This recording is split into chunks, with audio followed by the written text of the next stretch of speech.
Estamos continuando pues nuestra exposición sobre el título que hemos dado, Yoga Divergente. O sea, para divertirnos con la gente, no huir de ella, ¿verdad? Y al mismo tiempo quiere decir abiertos a la creatividad. Hago un repaso rápido de lo que vimos el último día para conectar con lo que vamos a ver el día de hoy. El día anterior, el martes pasado, vimos más bien una propuesta de lo que es el yoga divergente y hoy vamos a hacer algunas prácticas. Lo estamos haciendo a través de la Escuela de Voluntariado de la Red GFU Alborada. Y recordamos que esta escuela tiene algunas connotaciones diferentes de otras escuelas de yoga.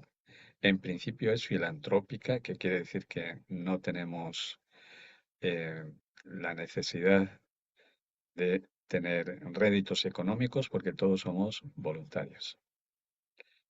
Y aparte, también, pues, gozar de la vida a través de la creatividad.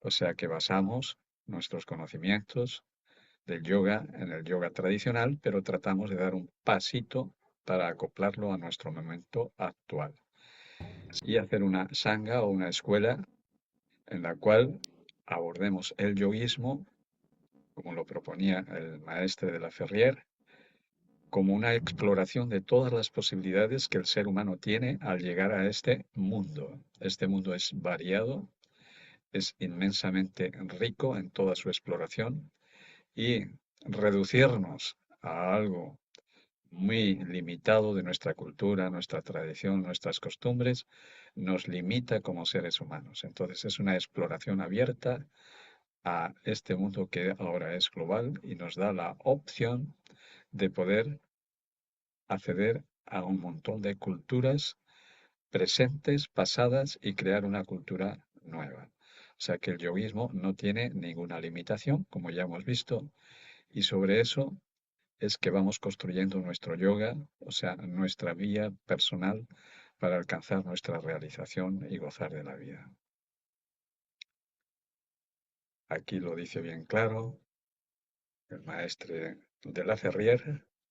El yoguismo no tiene ni templos, ni sacerdotes, ni liturgia, ni ninguna limitación.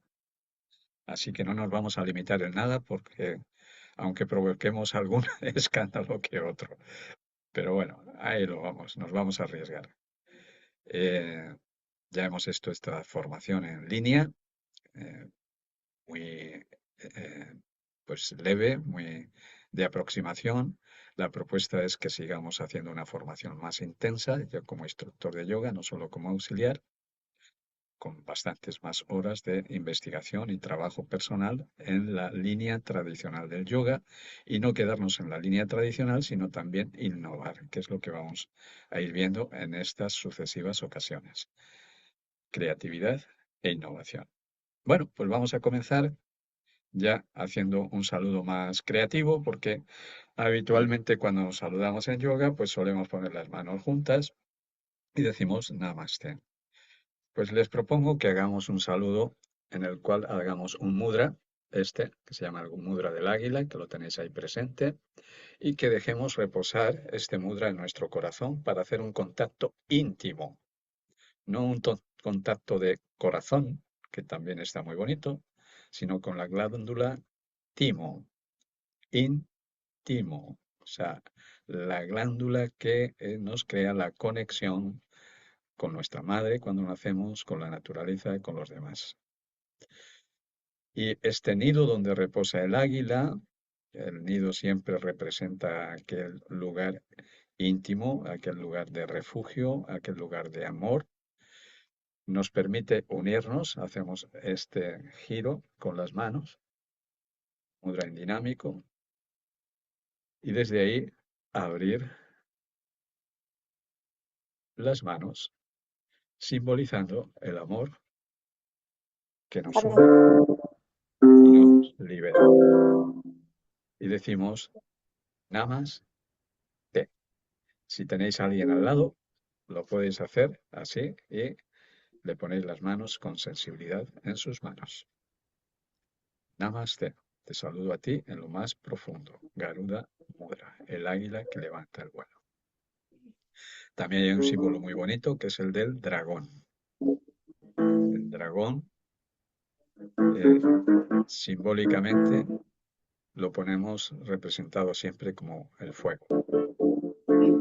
Y ruego que cierren por ahí los micrófonos, por favor. Se dedica a hacer talleres, digo ¿Pueden, talleres, no, pueden cerrar los micrófonos, por favor, para que podamos avanzar? Gracias. Bien, entonces siempre relacionamos el dragón con el fuego. Y el fuego es el que nos permitió la creatividad a nuestra especie y la supervivencia. Y tenemos mitos muy bonitos como el de Mercurio, tenemos mitos muy bonitos como el de Prometeo, siempre con relación a la inspiración marcada en el pasado como los dioses que nos permiten a la humanidad, de algún modo, esa conexión con los inmortales, recuperar nuestro mismo sentido de la inmortalidad y del conocimiento de la vida. El símbolo de Kundalini Yoga, que está representado también con la serpiente emplumada, la serpiente que vuela, y el símbolo de Shiva Nataraj. Bueno, todo eso ya lo hemos repasado y hacemos un énfasis especial en saber de dónde venimos y hacia dónde vamos. Venimos de una conciencia colectiva, como cualquier otro animal, donde no hay una eh, voluntad que nos diferencie del resto de la especie, como ocurre con muchos animales, como vemos aquí, ¿no? Este libro tan bonito de Juan Salvador Gaviota, que les recomiendo que se lo lean, es muy bonito, representa cuando uno de los individuos de la bandada decide tomar otra dirección. Cuando decide tomar otra dirección, pues todos son problemas, ¿no? Ese es el tema que siempre hemos experimentado los que iniciamos algo, que los demás pues tratan de retenerte, ¿no? Vas a inventar el hilo negro, quieres ser diferente de los demás, quieres ser distinto, y la manada siempre nos jala para que sigamos haciendo lo que hacen todos. Entonces, el que tiene suficiente fuerza de voluntad y cree en sí mismo, pues comienza a tener un pensamiento propio, crítico, y de ese pensamiento siente y de ese sentir actúa. Entonces, este es el principio de la afirmación de nuestro yo individual con diferencia a la experiencia grupal. Entonces venimos de lo grupal, nos individualizamos y con el yoga lo que pretendemos es luego limar todas las asperezas que nos permitan volver otra vez a esa unidad, pero ya con la conciencia individual. Somos seres individuales que retornamos a ese ser total, pero no perdemos la conciencia propia y aportamos el recorrido de nuestra experiencia a ese gran todo. Este mito lo refleja muy bien, el mito de la caverna de Platón, donde hay colectivos, como vemos aquí, que están eh, ensimismados por las sombras, que otros les proyectan sobre la pared, y esto es lo que representa la realidad o la relatividad, que son sombras pero que no son la verdad, que están más allá de esas sombras. Entonces, la idea es salir de la caverna para explorar el mundo exterior. En nuestro caso es el mundo interior. Y esas sombras, pues las proyectan los mismos, de la misma especie, pero que suelen ser estar reflejados a través de personajes. Por ejemplo, aquí están reflejados por personajes que este representa pues los que gobiernan, los políticos, ¿no? Que mandan sus sombras, nos crean la ilusión de la libertad a través de votar a su partido, nos van a hacer más libres, todos dicen lo mismo, ¿no? También los militares que proyectan ahí como que nos van a proteger, ¿de qué nos van a proteger? De otros que son como nosotros, ¿de quién? Y también una sacerdotisa, ¿no? Donde está representado, ¿no?, la sombra de las creencias, ¿no? En fin, Platón fue un interesante personaje y este es el mito de la caverna, que cuando salimos al mundo exterior la cosa es nacer de nuevo. O sea, la semilla que está plantada en la tierra, en la oscuridad, saca sus tallos para sacar y abrirse a la luz del sol y nacer nuevamente. O sea, no se trata de una reencarnación, que también podría ser, sino nacer en este mismo mundo de nuevo, a un nuevo mundo de espíritu, de verdad, no de realidad, porque la realidad es múltiple, pero la verdad es una y está en tu interior. Así que lo que hacemos en este mundo relativo es saltar de una pecera a otra, pensando que la pecera siguiente, al ser más grande, vamos a ser más libres, pero en definitiva siempre tiene límites. Cuando estamos cansados de saltar a una, pues vamos a otra, cuando en realidad tenemos abajo el gran océano. El origen del yoga está remontado hacia la tradición hindú, un personaje que se llama Shiva Nataraj, y tiene su origen en la danza, junto con la música y la plástica, que sería pues la estatua, ¿no? Las estatuas, las representaciones iconográficas, ¿no? Los mandalas, la música que son los mantras y la danza, la cual proceden también las asanas, ¿no? Cuando un movimiento se detiene, en este caso como está ahí representado a través de una estatua, se convierte en una asana, en una postura estática, estable. O sea que al principio del yoga, de las asanas, está basado más bien en la danza y no tanto en la imitación a ciertos animales. Bien, dentro del yoga hay dos vertientes que es conveniente señalar, porque son al mismo tiempo diferentes, pero al mismo tiempo complementarias. Entonces tenemos una vertiente que sería así, de descenso, que provoca inspiración y que está representado por el mundo vedántico.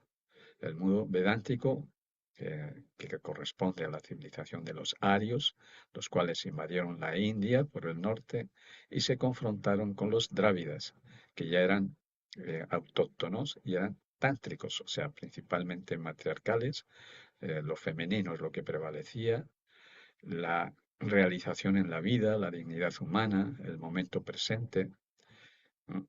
Todo eso es en sentido ascendente, o sea, la búsqueda de la realización, como lo plantea también Maslow en su famosa pirámide, donde se basan las nuevas pedagogías, ¿no? Primero, responder a las necesidades básicas que están en la base de la pirámide, necesidades físicas, necesidades emocionales, de, de colectividad, de encuentro con otras personas, etcétera, hasta que en la cúspide de la pirámide encontramos ese mundo de creatividad, de espontaneidad, de falta de prejuicios, de una moralidad diferente, una forma de estar en la vida alegre, gozosa y contenta.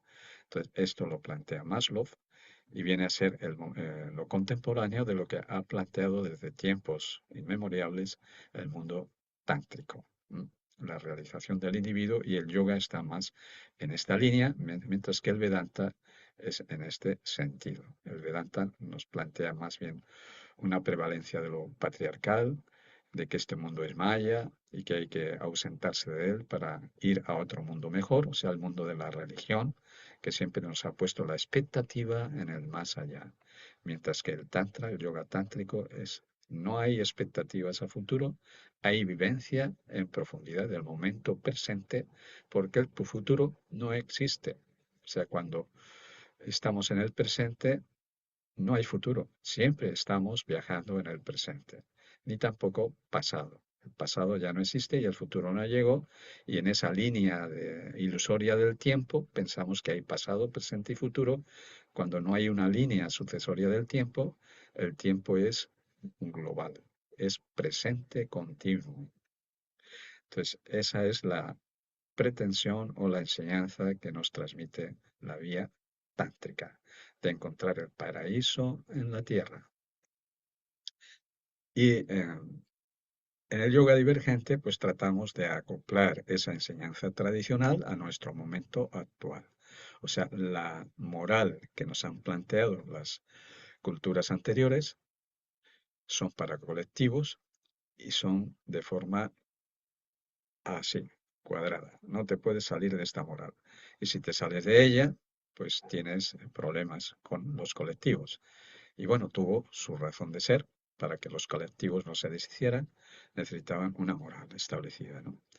Pero esa moral, como decía al principio, es colectiva y si no salimos de esa colectividad, nunca encontraremos nuestra propia realización. Y ahí es donde el yoga divergente plantea una ética a diferencia de la moral. La ética ya es personal y requiere de un análisis de las cosas, no de una creencia, una fe o una imposición, sino una disposición. Entonces, por ejemplo, en el Yama, la tradición nos plantea la no violencia. Esa es una disposición tajante. El que es violento, pues a la cárcel, ¿no? El que es violento, esto, lo otro, ¿no? Entonces, aquí es una educación en positivo, o sea, no se trata de prohibir, sino de afirmar. Si afirmamos la paz, la violencia desaparece. Si afirmamos la verdad, primero encontramos nuestra propia verdad, ¿eh? O sea, quiere decir que somos genuinos, somos nosotros mismos, no nos camuflamos por modas, no tratamos de aparentar algo que no somos por conveniencia, dejamos de mentir. O sea, cuando descubrimos nuestra propia verdad, no necesitamos disfrazarnos de nada y mentirnos incluso a nosotros mismos, ¿no? No se trata tampoco de no robar, sino enseñarnos para respetar el esfuerzo de los otros y que nuestro propio esfuerzo genere, pues, supervivencia, ¿no? No necesidad de robar cuando las personas tienen recursos para generar los propios bienes materiales, ¿no? Así también con el brahmacharya no se trata del celibato, eso lo vamos a ver más adelante, sino cómo encauzar nuestra vitalidad en el propósito de nuestra propia realización. Y el último de todos ellos, si hiciéramos este, pues todos los demás vendrían también por añadidura. No se trata tampoco de desapegarse, de decir, la voy a vivir como un mendigo, sino de diferenciar concretamente dentro de nosotros qué es realmente lo que es temporal, qué es pasajero, qué cosas que vienen y van, y lo que es atemporal. O sea, si descubrimos lo atemporal en nosotros mismos, o sea, nuestra propia inmortalidad, el desapego también sucede solo sin necesidad de una disciplina férrea que nos sometamos ahí a, a privarnos de las cosas buenas de la vida. O sea, porque se pueden disfrutar de las cosas buenas de la vida, pero que esas cosas no nos atrapen, que las disfrutemos sin que nos atrapen. En fin, así también sería con el niyama, ¿no? Bueno, hay un planteamiento interesante que podemos aplicar ya desde hoy a la práctica de las asanas. Y podemos hacer un paralelismo con la arquitectura. Y lo podéis hacer ahora mismo, sí, sentados en una silla, porque sentados en una silla, poniendo los pies firmemente sobre el suelo y con la columna un poquito erguida, pues podemos hacer una asana en cualquier situación, en cualquier momento. Entonces os propongo que la hagáis ahora mismo y lo primero que buscamos es la estabilidad. La palabra estabilidad quiere decir habilidad en la manera de estar. O sea, si yo estoy ahora aquí en la computadora, como estáis vosotros, puedo estar con la columna arqueada, puede estar medio torcido, puede estar con los hombros encogidos y entonces al final acabo derrotado y con vitalidad baja porque estoy empleando energía en algo que no necesito. Entonces la habilidad de estar la aplicamos a nuestra vida cotidiana. Cuando estamos aquí, en el trabajo, cuando estamos caminando incluso, caminar con estabilidad, no caminar que parece que queremos ir hacia el futuro más rápido o que andamos ahí que no podemos andar porque nos tiene atrapado el pasado, ¿no? Sino centrar la postura y caminar conscientemente sabiendo qué músculo en cada momento estamos usando o qué músculo está relajando. Entonces eso es la estabilidad que nos puede propiciar la relajación. O sea, si el músculo está relajado, si el músculo está estable, está relajado. O sea que la relajación es el producto de la estabilidad. Entonces, la relajación es un punto central. O sea, nos dicen a veces, el yoga sirve para relajarse, ¿no? Y ahora mismo también lo estoy diciendo yo, relajación. Pero la idea no es tampoco la relajación, es encontrar un centro en el cual estemos estimulados, o sea, ahora mismo estoy con mi estímulo puesto, pero al mismo tiempo relajado. Entonces, el yoga lo que nos propicia es un estado de equilibrio entre el estímulo y la relajación, porque si hay demasiado estímulo, estoy tenso, ansioso, deseoso, ¿no? Y gastando energía innecesariamente. Pero si estoy abatido, demasiado relajado, pues estoy dormido. Entonces la conciencia está totalmente aniquilada cuando la relajación es excesiva. Y lo que nos permite mucho encontrar ese punto medio entre el estímulo y la relajación, el aflojamiento, es la conciencia respiratoria. Por ejemplo, lo podemos hacer ahora mismo. La inhalación, ¿qué es lo que hace? Respira profundo. Te estimula, te llena de energía, de vitalidad, porque lo que quieres es, cuando quieres hacer un esfuerzo, lo primero que haces es, y ya tienes energía para llevar a cabo la acción muscular, ¿no? Y cuando retienes el aire, reténlo, ¿qué sucede? Y cuando sueltas el aire, aflojas. Entonces, la entrada del aire estimula, la salida del aire afloja y la retención con el aire dentro estabiliza. Nos crea un estado intermedio donde no estamos ni estimulados ni adormecidos. Entonces, es un momento muy interesante para que la conciencia aflore, porque el excesivo estímulo apaga la conciencia y el excesivo aflojamiento también la adormece. Entonces, ahí tenéis una herramienta muy sencilla para hacerla también donde estemos en cualquier situación de trabajo o lo que sea, porque ahí pues nadie lo va a notar lo que estamos haciendo y es un instrumento precioso en momentos donde o estamos de un lado o de otro para equilibrarnos. El siguiente paso es en la postura es la inmovilidad. La inmovilidad tiene que ver con una propuesta que decimos en el yoga que se llama ekagrata. Eka quiere decir uno y grata sería como gratificarse estando en el uno. O sea que esto prospera de este modo. Venimos de la estabilidad para provocar ese punto intermedio de conciencia presente y nos propicia de forma fácil, nos facilita la conciencia del momento presente. O sea, la mente deja de estar. Cuando el cuerpo está estable, la energía está también estable a través de la respiración, entonces encontramos que la mente sigue esa dirección y también entra en un estado de reposo donde la mente no está dando vueltas y vueltas y vueltas, por lo que más desgasta no es el esfuerzo físico, es la rutina de estar en un pensamiento repetitivo.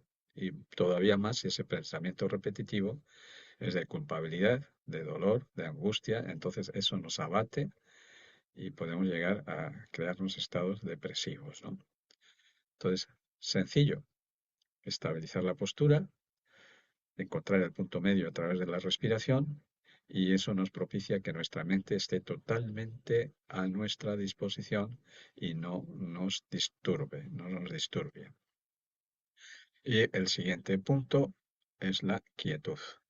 Entonces, aquí la quietud se refiere, la quietud del cuerpo, es la quietud del alma, es el punto del círculo, es la conciencia de centro estando en la periferia. O sea, no aniquilamos la conciencia, estamos hablando de yoga divergente o tantra yoga, sino que creamos un centro de identidad, pero no excluimos la periferia. Entonces, el círculo con el punto es lo más representativo de este estado, donde estamos en un profundo estado de centro y al mismo tiempo visualizando lo que ocurre en nuestro entorno. Y esto lo podemos hacer ahora mismo también, lo podemos hacer en cualquier circunstancia. Centrar nuestra atención en nuestro centro interior y desde ahí sentir la periferia. Bueno, pues eso es un ejercicio práctico que os propongo que realicéis, los que no lo conocíais, los que ya lo conocéis, pues hacerlo, ¿no? Vamos a hacer otro ejercicio que tiene que ver con el Pratyahara. Por ejemplo, como estamos hablando de ser profesores de yoga, cómo aprender una secuencia de forma sencilla, utilizando la visualización. Por ejemplo, tenemos aquí tres líneas, una, dos, tres y una cuarta, ¿no? Vamos a aprender esta secuencia completa para hacerla a nuestros alumnos, compañeros o colegas, ¿no? Entonces, dividimos en líneas, porque si lo vemos en global y queremos aprenderlo, pues nuestra mente no da para tanto. Pero si lo dividimos en cuatro sectores, primero un sector, luego otro, como cuando aprendemos a leer.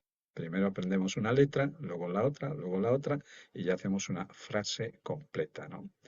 Entonces se trataría, y esto se hace a través del aprendizaje de los mandalas, o sea, porque es a través de la vista que usamos esto. Entonces primero vemos una primera postura y cerramos los ojos. Y la volvemos, la seguimos viendo, pero con los ojos cerrados. Luego añadimos una segunda postura. ¿Lo estáis haciendo? Hacerlo. Y ahora vemos dos posturas. Con los ojos cerrados vemos la primera, vemos la segunda. Así hacemos con la tercera. Cogemos tres. Primera, segunda, tercera. Vemos cada una de ellas, vemos las diferencias que tienen, cerramos los ojos y las vemos las tres, una detrás de otra. O sea, de tal manera que cuando ya la tienes incrustada la imagen dentro, ahora ya lo puedes hacer. Hay que ser fácil ahora hacerlo. ¿Eh? Si te pones a hacerlo, vas a ver que sin necesidad de ver la imagen, ¡pum!, lo haces sencillo.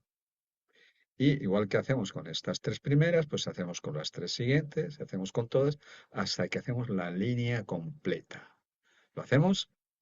A ver, visualizar. Una, dos, tres. Visualizar,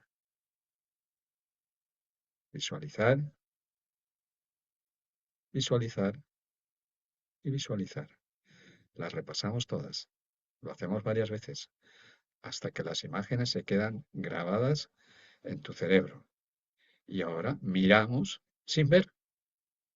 O sea, no estamos mirando con el ojo, sino que estamos viendo con la mente. Cierra los ojos, intenta ver todas las posturas en tu interior. ¿Las estás viendo?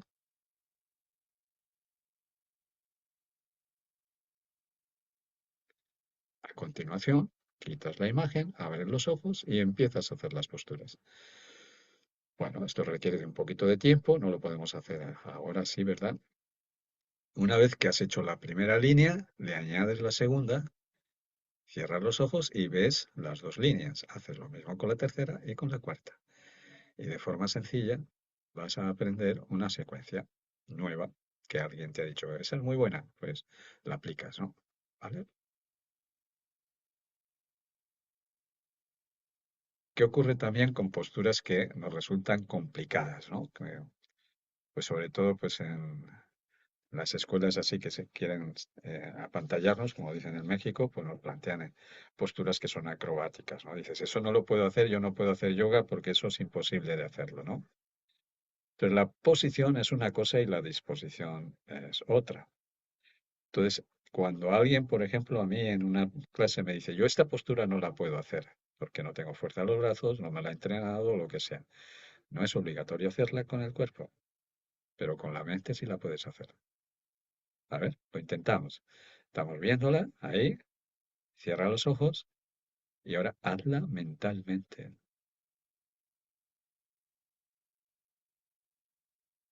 ¿Qué te impide hacer esa postura? Nada, porque en la mente no hay una limitación física, ¿no?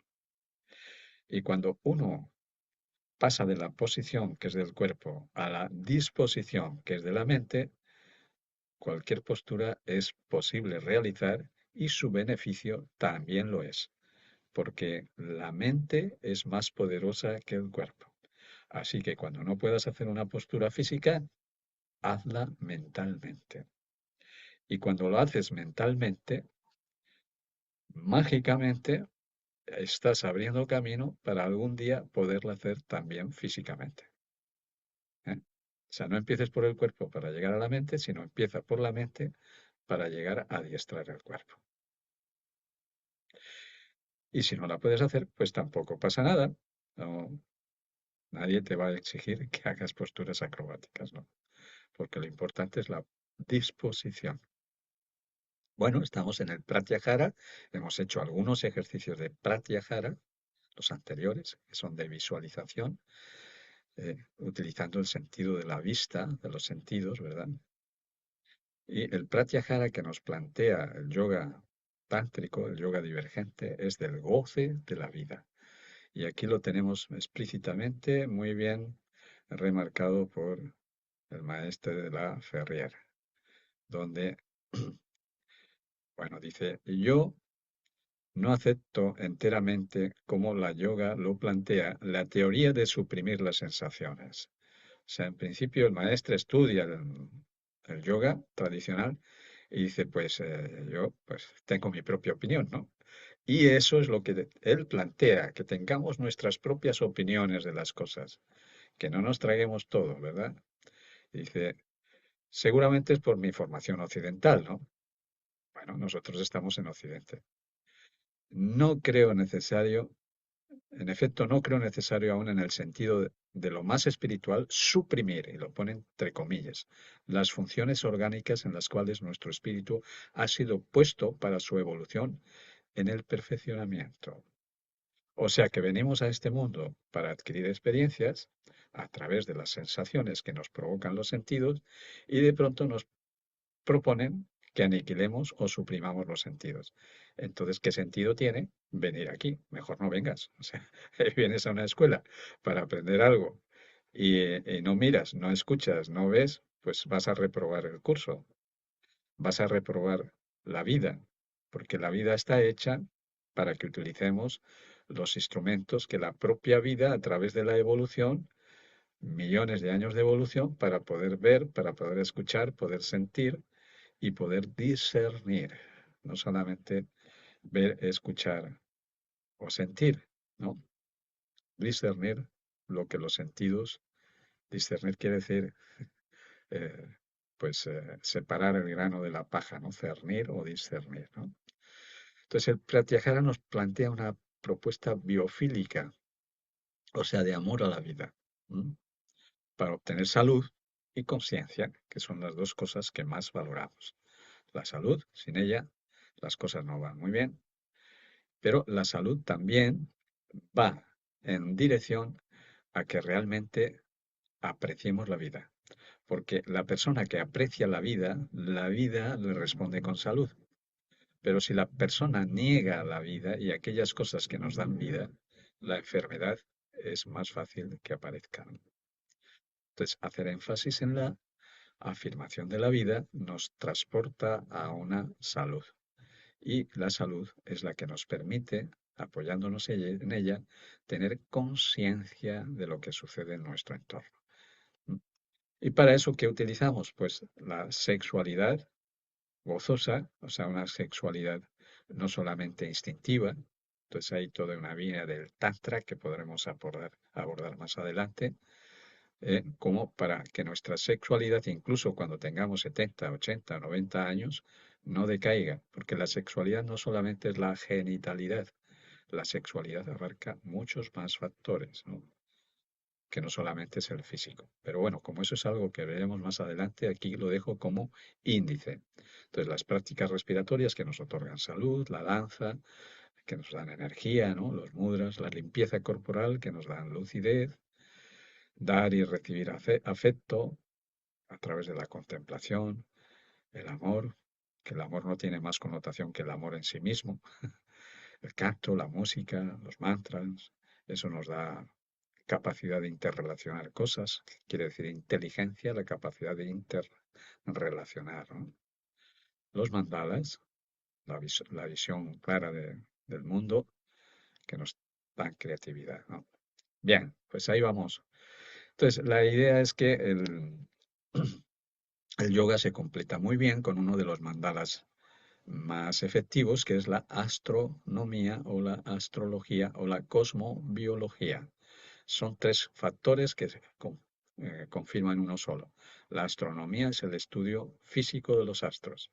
La astrología es el estudio, la energía de los astros y la relación que tiene esa energía del entorno con nosotros mismos. Por eso cuando se levanta una carta natal, se pide el lugar de nacimiento y la hora, porque el lugar es el entorno y la hora es el momento en el cual están sucediendo muchas cosas y eso nos influencia durante toda nuestra existencia.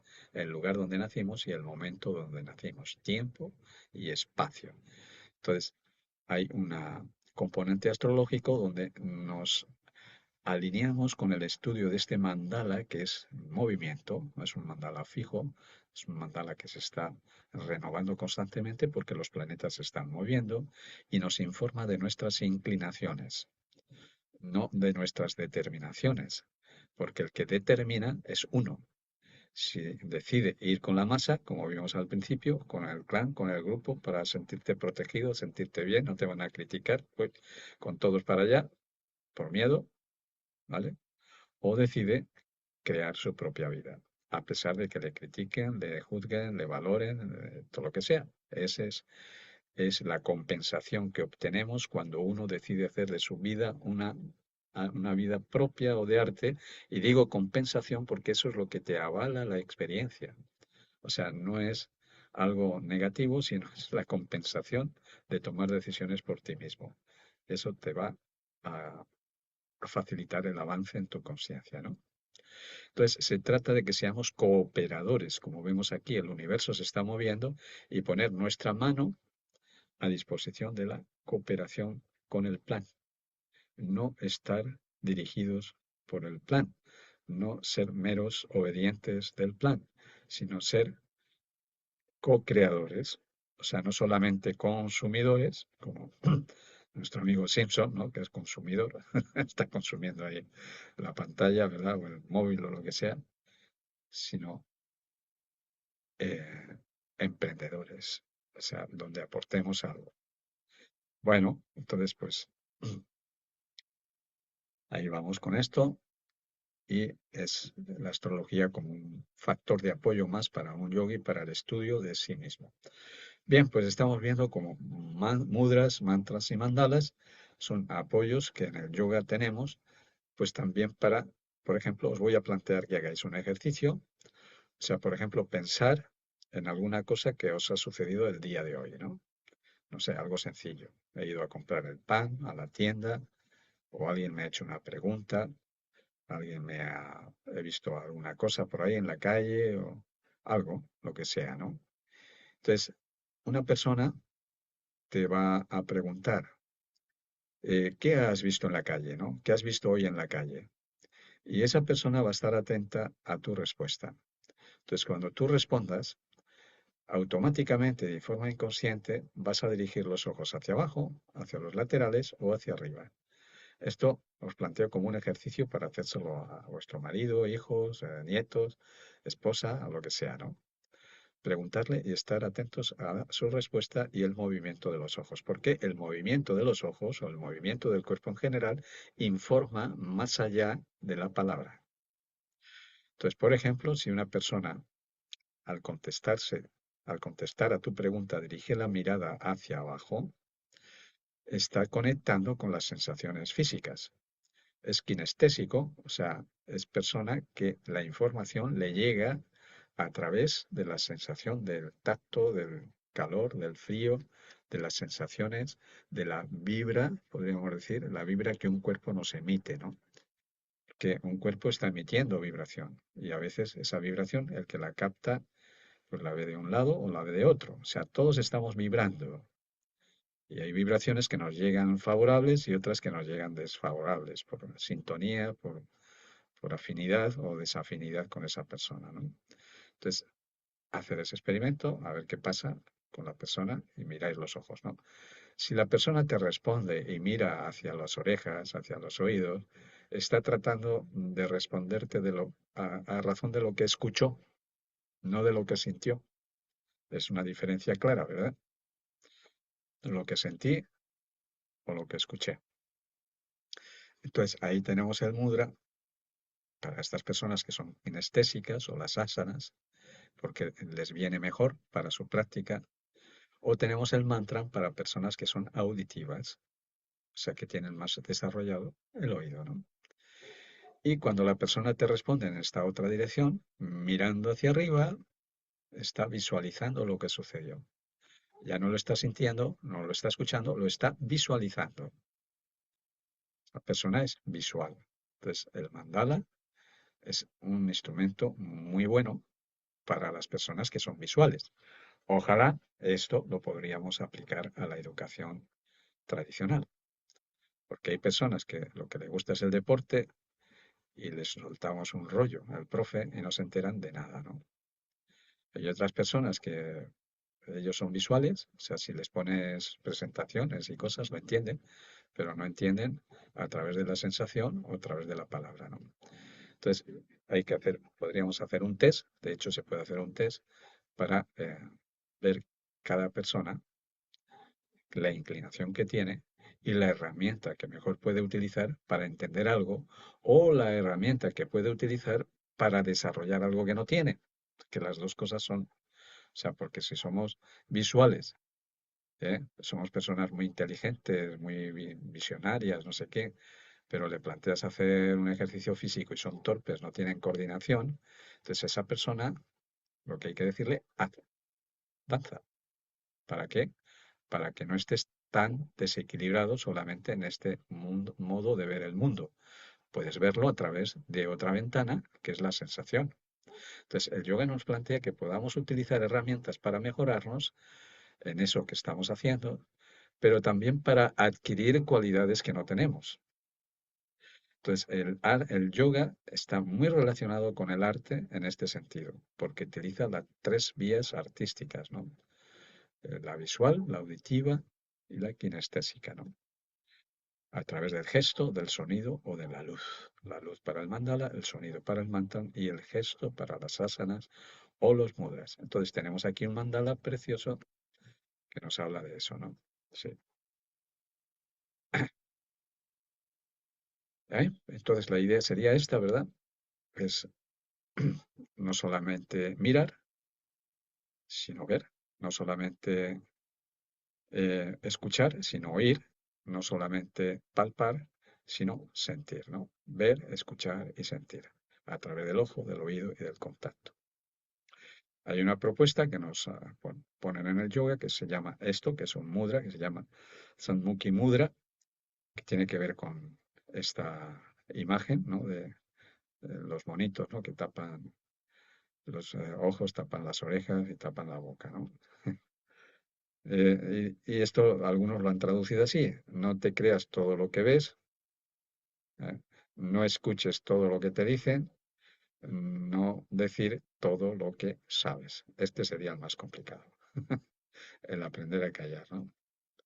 Bueno, estos son ejercicios de pratyahara para nuestra vida cotidiana, porque a través de los sentidos, ¿qué es lo que está llegando al cerebro? El cerebro es el océano central, donde llegan afluentes y aquí podemos generar una indigestión mental.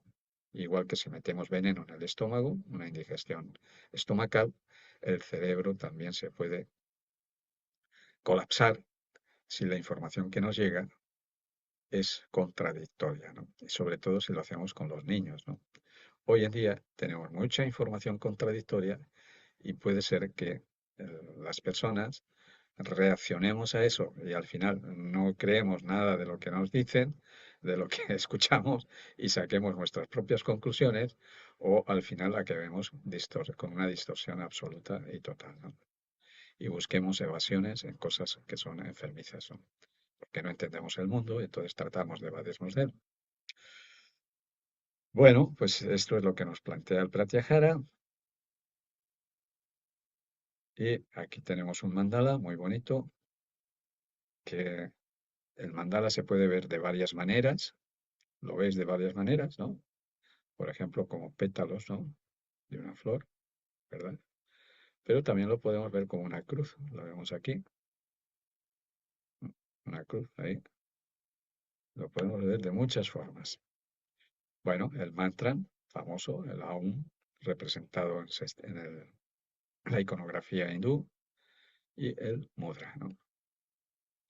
Bien, pues vamos a hacer algunos ejercicios de mantra, utilizando la vibración, el sonido. Aquí tenemos la representación de indostano, del mantra Aum.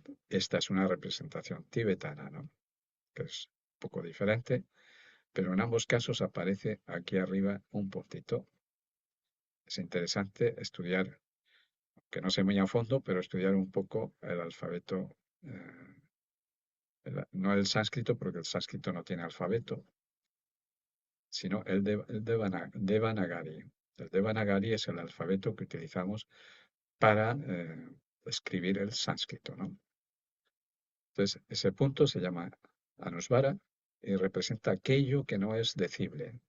O sea, en la escritura hay cosas que estamos diciendo, pero hay cosas que está entre líneas. Entonces, cuando aparece ese puntito arriba, nos está hablando de lo que se llama el villa del mantra. El villa es la semilla es de donde sale el fruto. Y el fruto, para que salga, ¿qué necesita? Necesita energía, que en el caso de las plantitas, pues la energía que toman de la tierra, toman del sol, del aire, ¿verdad?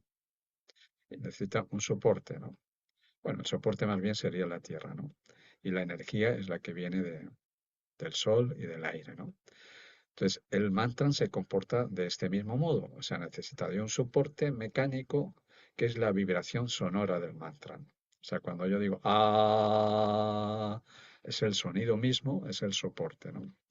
Ahora, si le meto energía a ese lo hago con una energía puesta en la vibración del sonido, entonces eso se llama Sakti, energía. Y cuando el sonido termina, y entra en el silencio, entonces eso se llama el villa. O sea que el villa es el silencio que se provoca después del mantra. Entonces, en la mecánica, yo estudié mecánica en mis tiempos jóvenes, eh, pues se aplica de este modo, ¿no? El movimiento parte de una vibración primera, ¿no? Hay una vibración, esa vibración provoca un movimiento, o sea, vibra mi sistema nervioso, eso provoca un movimiento en mi mano, y si las dos manos las froto, polaridad, provoco calor, y el calor cuando entra en su máximo ambiente, pues provoca el incendio, o sea, provoca la luz. Entonces, esto es lo que intentamos con un mantra. Primero, que haya vibración, que esa vibración tenga un movimiento ondulatorio, o sea, ondulemos el mantra y que lo hagamos con entusiasmo, pero no un entusiasmo desbordado, sino un entusiasmo medido, y eso nos va a provocar lo que llamamos el villa o la luz, el silencio, la luz y silencio es dos expresiones distintas para la misma cosa. La luz no tiene color, el silencio no tiene sonido, ¿m? Y el vacío no tiene sensación. Entonces, vacío, silencio y luz son las tres cosas que nos indican que un mantra lo estamos haciendo bien. Porque cuando el mantra lo hacemos mal, lo que vemos no es luz, sino alucinaciones. Lo que escuchamos no es silencio, sino nuestra mente revoloteando. Y empezamos a vibrar con el cuerpo y a tener sensaciones extrañas. No estamos en la quietud, no estamos en la sensación profunda o el estado de quietud. Entonces, tener en cuenta esto de que los mantras no provocan, no tiene que provocar alucinaciones, no tienes que escuchar cosas extraordinarias, sino silencio, y no tienes que empezar a sentir calor en la kundalini, que se te despierta no sé qué, porque eso no te lleva al villa o no te lleva a la semilla del mantra o el contacto con tu ser, que es en el silencio, en la quietud y en la calma. Bueno, hay mantras universales, como es este, ¿sabes? El Aum, todo el mundo lo pronuncia, es para todo el mundo. Mantras personales, tu nombre es tu mantra. Cuando alguien te llama, Luis, dices, uy, pum, hay una reacción en ti, en todo, ¿no? Hay una respuesta. Entonces, consulta bien qué es lo que significa tu nombre y cómo reaccionas ante tu nombre, porque hay gente que no le gusta, ¿eh? Se lo cambia, ¿no? Y en determinadas tradiciones, pues el maestro te cambia el nombre. O sea, tu nombre, el que te bautizaron, es kármico. O sea, no lo elegiste tú, sino que te lo han transmitido tus antepasados, tus padres. Han dicho, este nombre para este hijo, ¿no? O sea, es algo que estás heredando de tus padres. Corresponde a tu karma. Y ese karma lo tienes que entender para convertirlo en dharma. O sea, el karma es la predestinación. Y el dharma es lo que tú haces con el karma para transformarlo en tu propio destino, ¿no? ¿Me explico? Sí, ¿verdad? Entonces, hay nombres nuevos para un nuevo nacimiento, que en algunas tradiciones es el maestro el que te lo pone, ¿no? Son tradiciones más vedánticas, más de corte religioso, mientras que en el yoga divergente, el yoga iniciático, yoga tántrico, ese nombre lo tienes que descubrir tú. O sea, no te lo va a decir nadie, sino que tienes que descubrir tu propia vibración, cómo vibras tú como individuo, ¿no? Encuentras tu verdadero nombre, que ya no corresponde al karma o la herencia, sino al dharma que estás confeccionando en esta vida presente. O sea, lo que tú estás creando, no la influencia que te viene, como decíamos antes en la astrología, la influencia del entorno, karma, ¿eh? El dharma es la influencia que tú vas ejerciendo en ti mismo y en tu propio entorno, ¿no? Hay otros mantras como este, ¿no? El de Soham, que si lo lees al revés es Hamsa, Hamsa, que quiere decir también cisne, que es el sonido de la respiración. Vamos a hacerlo. ¿Eh? Tomas aire y dices Soham, Soham. O sea, mientras tomas y sueltas aire, lo estás haciendo. Soham, Soham, Soham. Bueno, ese es el sonido externo, o sea, sería el soporte del mantra. Ahora hazlo sin sonido, o sea, el sonido de la respiración, pero solamente lo escuchas tú. O sea, sería como el rugido del mar cuando bate sobre las olas, ¿eh?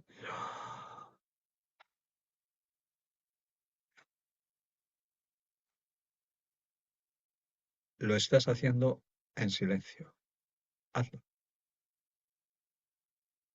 No por la boca, siempre por la nariz y rozando la tráquea el aire.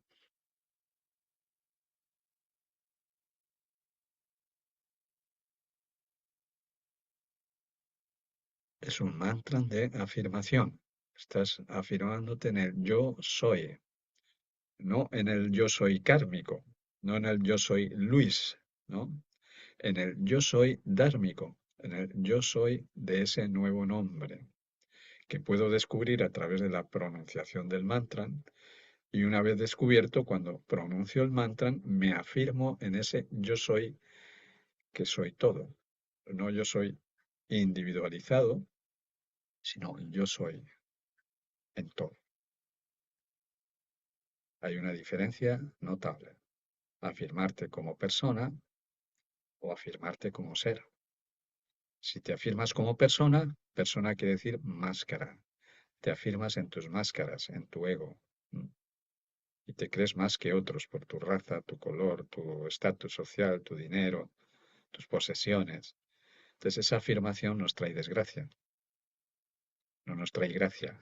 No somos, no caemos en gracia a nadie, caemos en desgracia, ¿no? Pero la afirmación sobre tu ser profundo te permite conectar con las otras personas a nivel profundo y eso te otorga un sentimiento, un sentir de satisfacción del encuentro. Y ese encuentro es un encuentro que los demás también lo sienten y te vuelves una persona confiable. Aunque siempre va a haber personas que desconfíen de ti, ¿no? Pero ya no te importa. Que confíen o no confíen es ya cosa de los otros, no de ti. Bueno, otro mantra, hay muchos, pero bueno, esto habría que hacer una sesión concreta para, lo podemos hacer en otras sesiones. Estamos haciendo un índice, ¿verdad?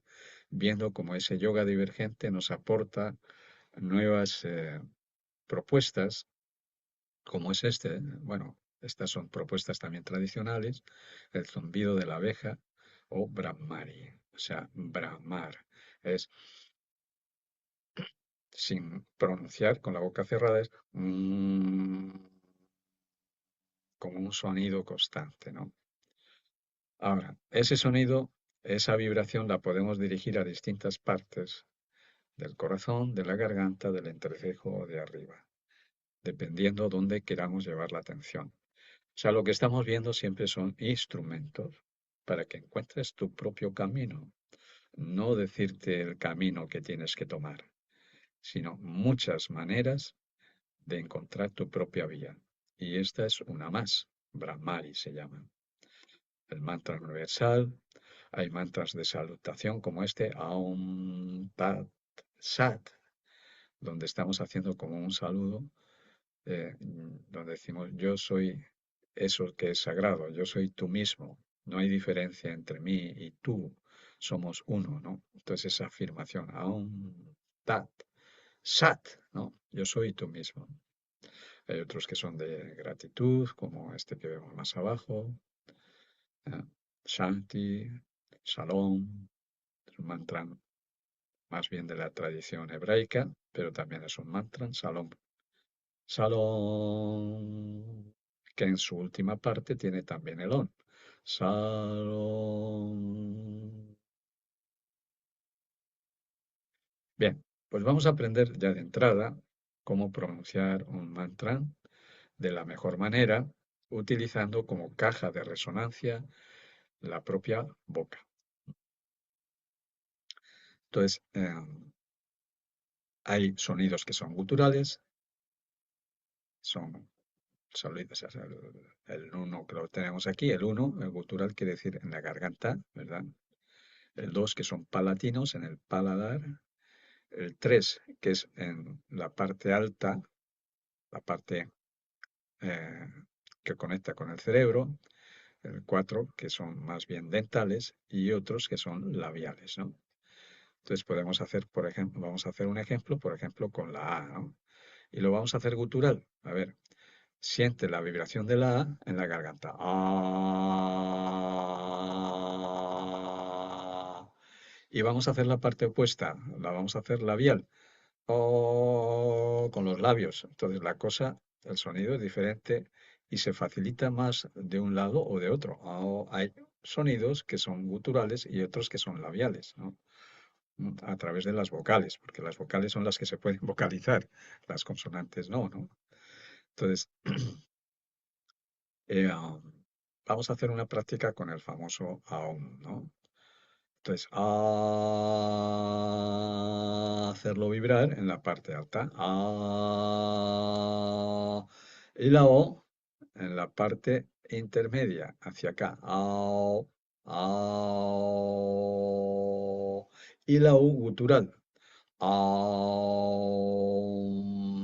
Y la M se nos viene hacia abajo del todo de la garganta. Es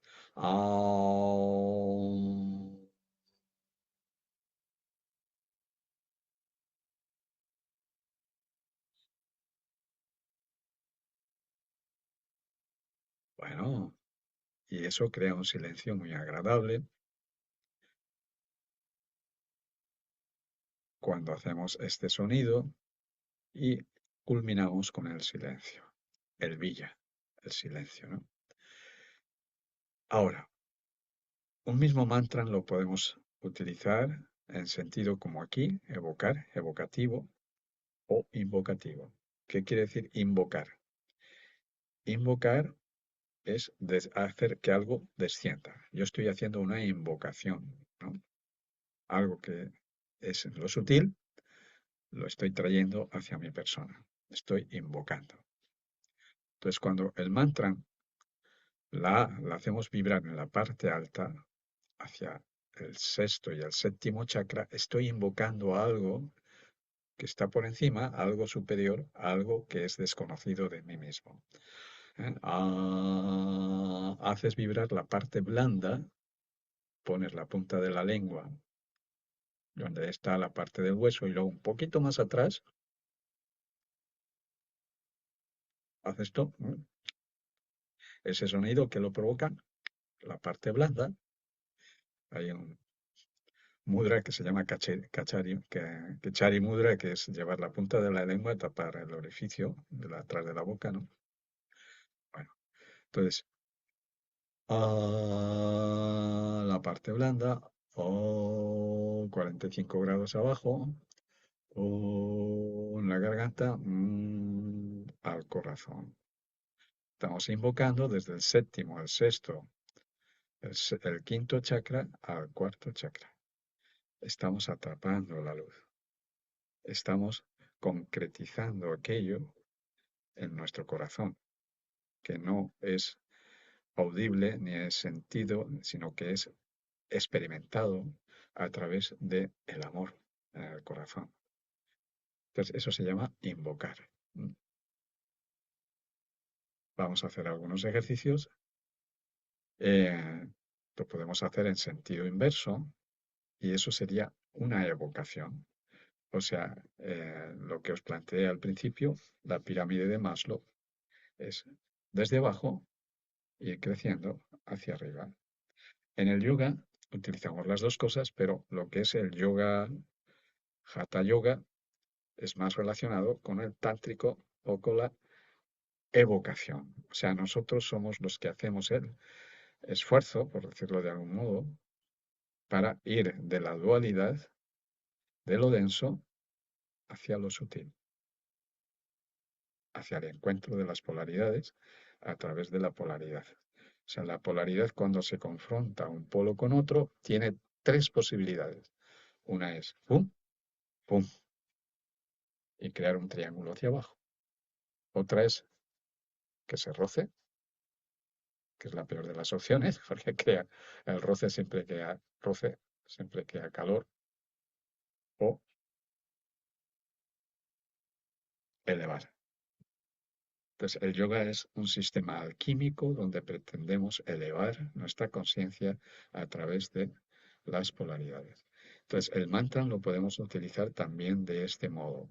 Entonces, la M, ahora, la A, perdón, la A que tenemos aquí, ahora no la vamos a hacer vibrar en la parte alta del cráneo, de la boca, sino en el corazón.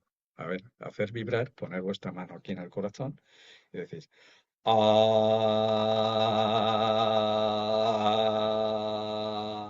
hacer el contrario.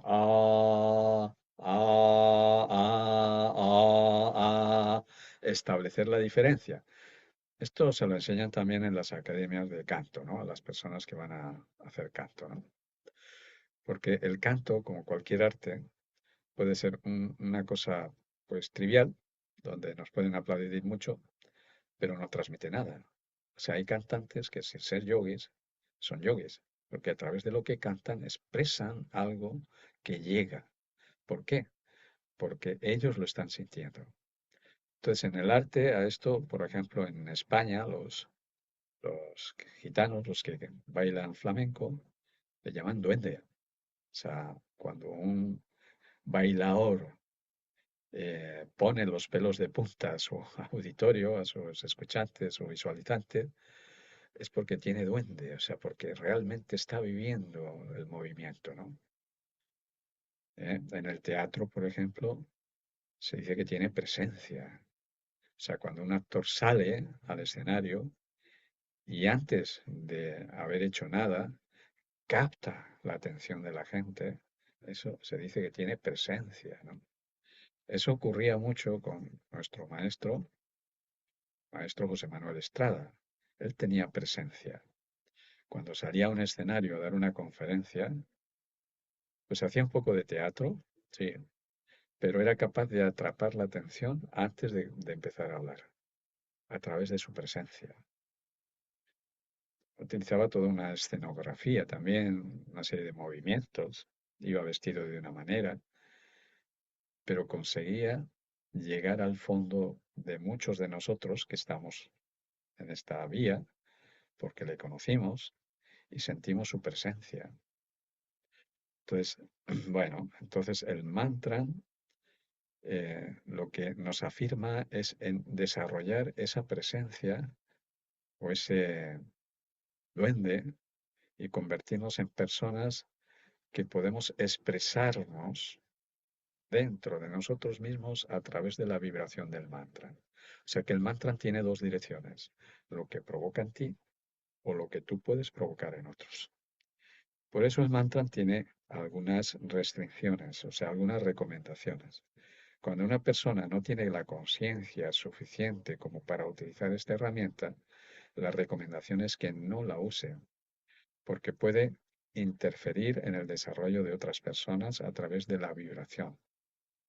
Que la vibración es muy potente y si hay personas que no tienen suficiente conciencia para discernir por sí mismos, pueden ser manipulados. O sea, cuidado con no ser manipulados a través de la vibración ni manipular a otros. Eso entra dentro de la ética del llama. ¿Eh? No manipular a otras personas para tener adeptos, seguidores que me den prebendas, dinero, prestigio. Eso ocurre en todos los ámbitos y también en el yoga. Personas que utilizan el yoga para su propio beneficio. Entonces eso es la primera propuesta del llama. Bien, entonces, hecha esta aclaración sobre este tema, tampoco tener miedo, ¿no? Pero sí precaución, porque yo he visto como altos yogis, que los consideramos grandes personajes, aun siendo muy positivos, utilizaron de forma no ética eh, para captar adeptos, de forma no ética, pues porque eso no es ético, aunque tengas un propósito positivo, pero si estás llevando a la gente a tu terreno porque los estás induciendo, pues ahí la cosa hay que analizar hasta qué punto ese positivismo no tiene en el trasfondo algo que no es tanto, ¿no?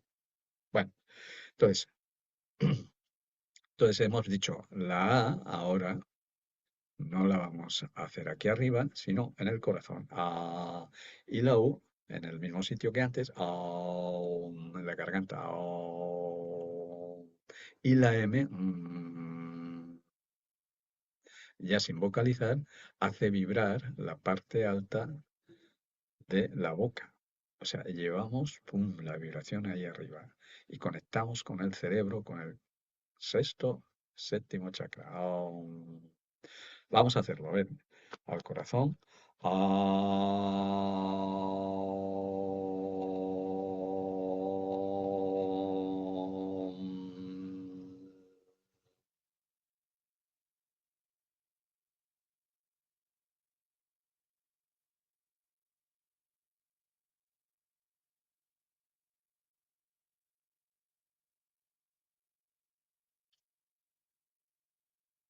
Bueno, ahora ya no me dan ganas de hablar.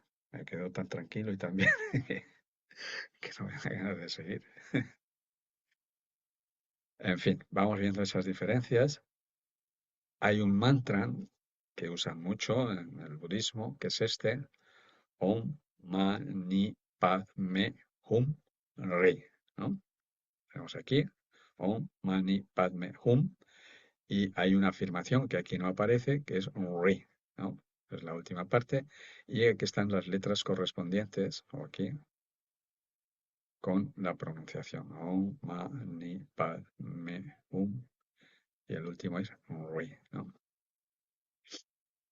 Bueno, entonces tratamos también de hacer hibridaciones que os comenté en la presentación anterior, o sea, utilizar distintas herramientas que aparentemente están disociadas, pero que confluyen en nosotros mismos para obtener un resultado, ¿no?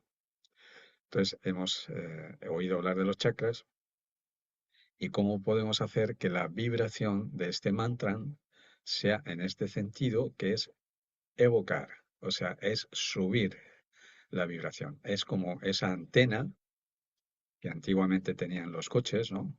Que le dabas a un botoncito y automáticamente la antena subía y captabas la frecuencia, ¿no?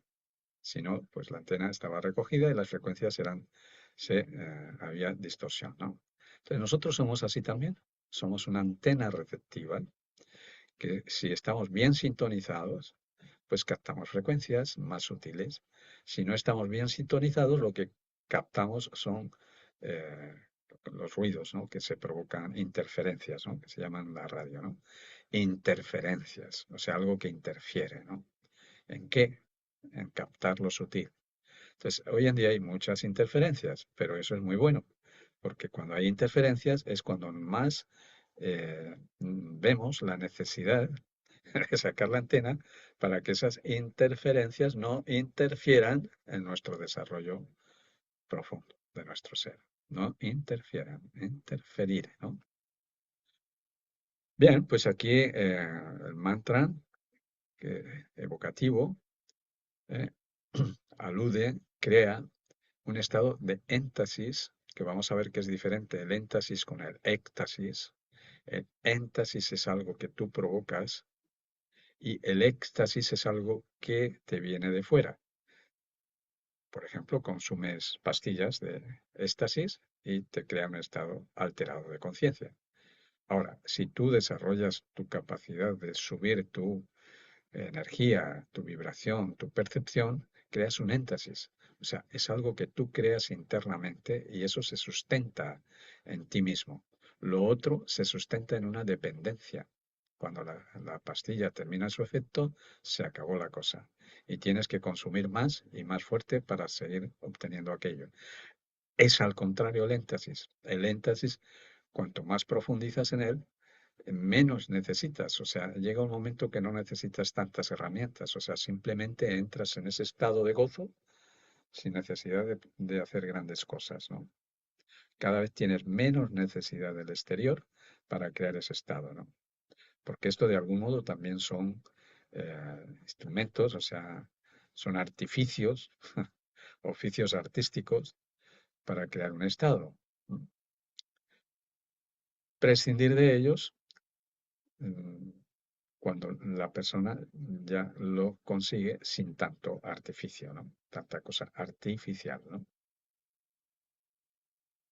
¿Lo hacemos? Vamos a ver. Eh, el OM lo vamos a hacer vibrar. Podéis poneros en la silla, sentaditas, sentados. Vamos a hacer vibrar en el primer chakra. Y podemos incluso hacer un banda. Los que conocéis los bandas, mula banda, ¿no?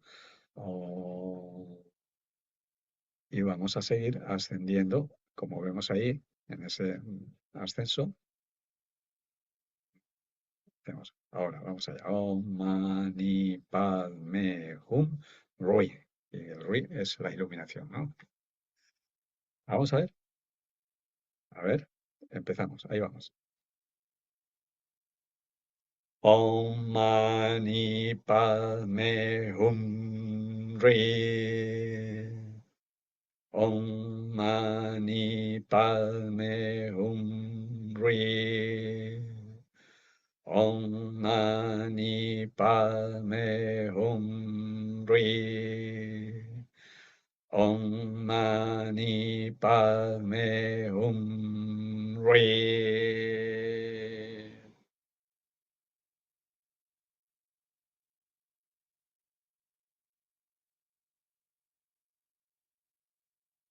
Hazlo ahora, pero sin pronunciarlo, o sea, en silencio, para ti, no para que te escuchen otros. Comienza.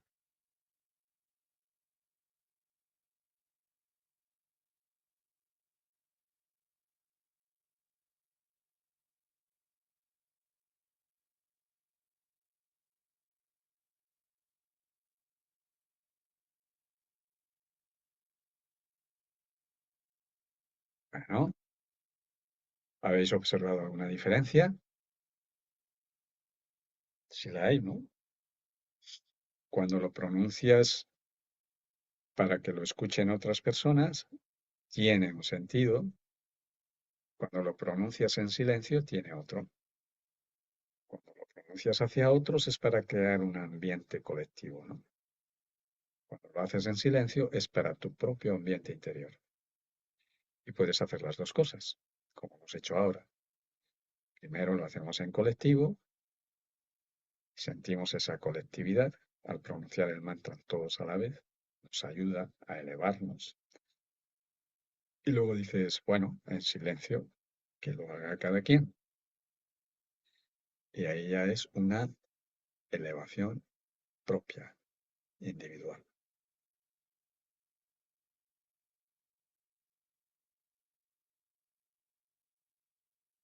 Eso, como decían los griegos, un estado de ataraxia. Y el creador te habla, porque a través del silencio aprendes a escuchar. El principio de la creatividad superior es aprender a escuchar ese ser supremo. Porque en ese ser supremo está todo contenido, pasado, presente y futuro. Entonces podemos extraer a través de la escucha algo luminoso para nosotros y para los que nos rodean. Aunque lo mejor que podemos extraer es nuestra propia paz interior, que eso también se transmite. Igual que la agitación, la calma.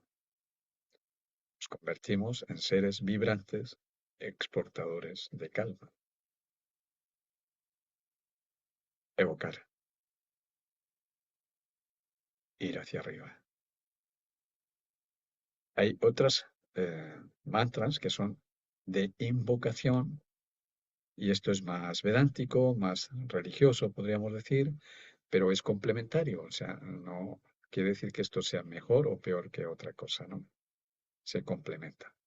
Por ejemplo, hay una invocación en la cual estamos llamando, se necesita creer, no es aportar, sino creer, provoca un estado de éxtasis a través de la oración, tiene que ver más con la religión, y hablar con el Creador. O sea, ya no es escuchar, nosotros le hablamos, ¿no?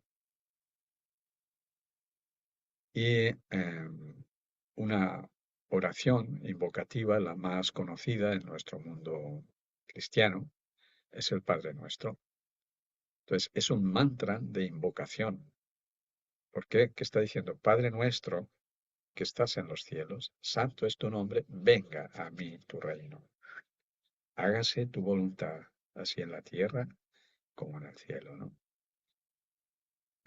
Si lo decimos así con palabras, está bien, pero hubo, creo que fue San Agustín, un padre de la iglesia, que dijo, el que reza y canta, reza tres veces. En la tradición cristiana tenemos lo que se llaman jaculatorias, que de ahí viene la palabra eyacular, yaculatoria, y viene de la palabra japa, que es del sánscrito. O sea, vemos como hay una relación ahí entre los mantras de la India y las oraciones de tipo cristiano. Entonces, el japa o el japa es una repetición constante sin términos de silencio y tiene relación con los kirtans.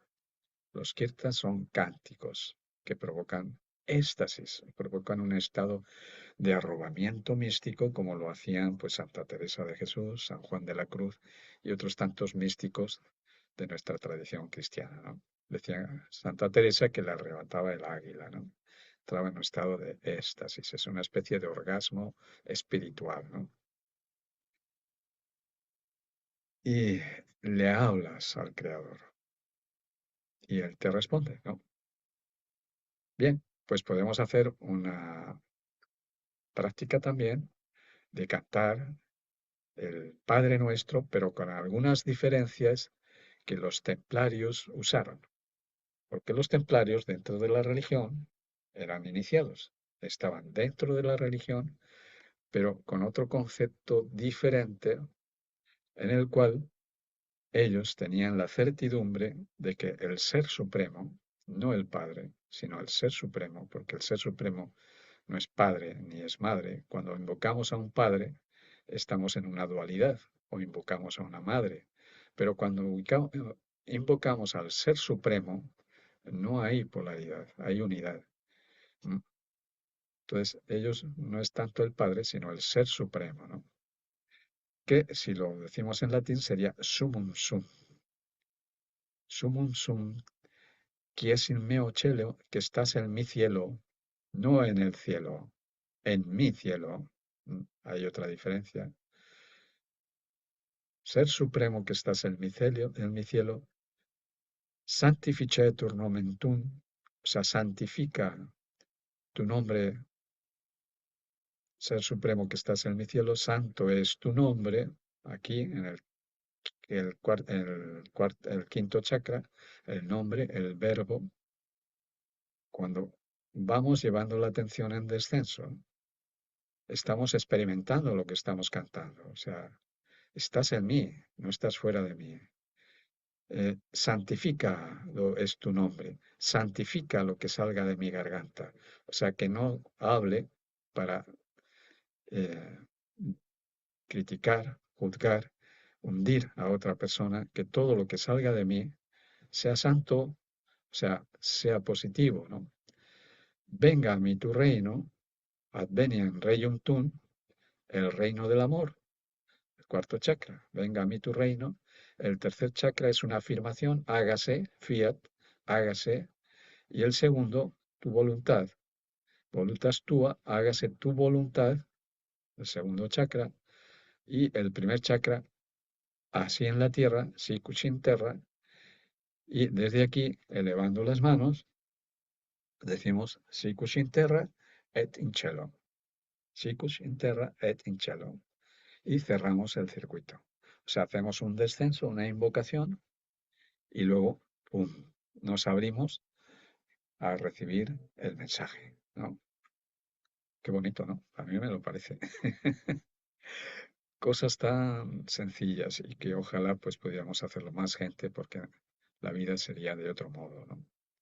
Os lo voy a cantar en internet, tenéis si queréis poner cántico gregoriano, Padre Nuestro, dice Padre Nuestro, pues lo tenéis muy bonito y lo podéis aprender. Pero bueno, yo lo voy a cantar a ver qué tal sale, sería algo como esto. Lo iría acompañando, no me vais a ver, pero lo iría acompañando con Ser Supremo que estás en mi cielo, santo es tu nombre, ven a mí tu reino, apoyando las manos en los distintos chakras. Esto es lo que los templarios llamaban el Santo Grial, ¿no? O sea, el cáliz receptivo. ¿Qué es el cáliz sagrado? Eres tú mismo, no es un objeto. Eres tú, ese recipiente sagrado que lo puedes llenar de inmortalidad. Porque cuando se encontraba el grial se decía que la persona alcanzaba la conciencia de los inmortales, ¿no? Pues estamos listos. Si queréis acompañarme, pues lo podéis hacer, ¿eh? Voy a ir terminando con esto porque nos quedaría más y no quiero agobiaros, ¿no? Sumum sum, quies in meo cielo, sanctificetur nomen tuum, adveniam regnum tuum, fiat voluntas tua, sicut in terra et in cielo.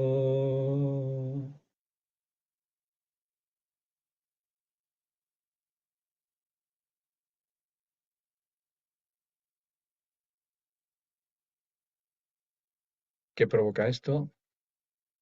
Lo que en la religión llaman estado de gracia o el rocío celestial. O sea, es como que algo fresco te inunda, el rocío celestial, el ser te penetra, o sea, te reconoces tu propio ser. Y es un triángulo descendente, ¿no? O sea, a ponerlo ahí con los...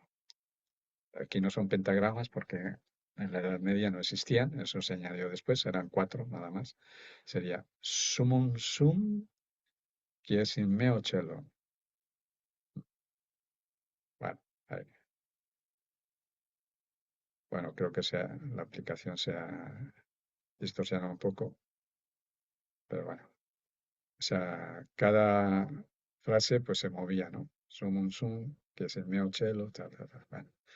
Bueno, pues nada, lo voy a dejar hasta aquí porque el próximo día, hoy nos hemos metido con los mantras, hay mucho más que podemos ir abordando y el próximo día pues nos vamos a meter con lo que serían los mandalas, ¿no? O sea, la información que nos llega a través de los sentidos, en este caso de la vista, el ekagrata y el drishti.